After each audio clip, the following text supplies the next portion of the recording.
आणि पुढे या संदर्भात एक मोठी बातमी येते। शीतल तेजवानी हिला आता काही वेळामध्ये कारागृहातून बाहेर काढणारे। चौकशीसाठी पोलीस आता तिला पोलीस आयुक्तालयामध्ये नेले जाणार आहे आणि त्यानंतर न्यायालयामध्ये हजर करण्यात येणार आहे। सध्या फरासखान्याच्या लॉकअपमध्ये शीतल तेजवानी आहे। काही वेळामध्ये शीतल तेजवानी हिला तिथून बाहेर काढले जाणार आहे या तुरुंगातून आणि चौकशीसाठी पोलीस आयुक्तालयामध्ये नेलं जाणार आहे आणि त्यानंतर पोलीस आयुक्तालयातून तिला न्यायालयामध्ये हजर करण्यात येणार आहे। त्यामुळे या संपूर्ण घडामोडीवर आमच्या पुणे टीमचं लक्ष आहे।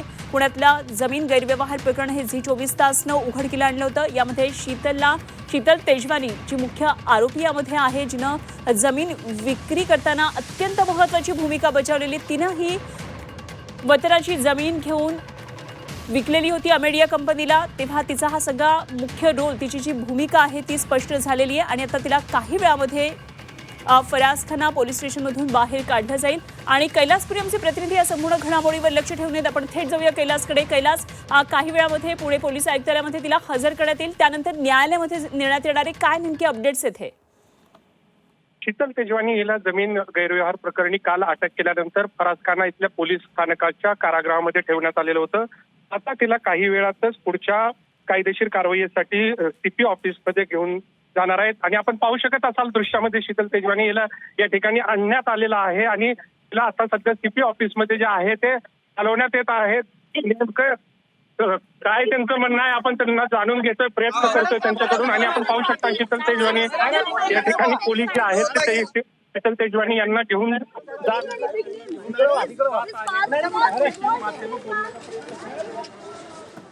आणि ही सुपर एक्सक्लुसिव्ह दृश्य आपण पुण्यामधून पाहतोय। फरासखाना पोलीस स्टेशनमधून आता पुणे पोलीस आयुक्तालयामध्ये शीतल तेजवानीला नेण्यात येते। आमचे प्रतिनिधी कैलासपुरी यावर लक्ष ठेवून आहेत। कुठली प्रतिक्रिया देण्यास शीतल तेजवानी तयार नाहीये। कालही आपण बघितलं शीतल तेजवानीचा एक तोरा पाहायला मिळत होता। पोलिसांच्या गाडीतून ती उतरायला तयार नव्हती, चालत जायला तयार नव्हती आणि रात्री उशिरा तिला फरासखाना पोलीस स्टेशनमध्ये नेण्यात आलं। तिला त्या ठिकाणी लॉकअपमध्ये ठेवण्यात आलेलं आहे आणि आता पुणे पोलीस आयुक्तालयामध्ये तिला नेण्यात येते।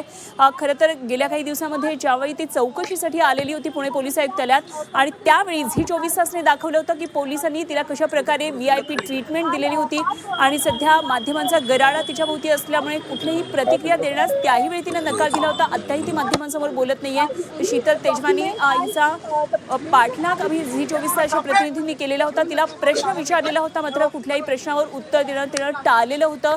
झी24 तासने हे सगळं जमीन गैरव्यवहाराचं प्रकरण पुढे आणलेलं होतं आणि झी24 तासच्या कॅमेरा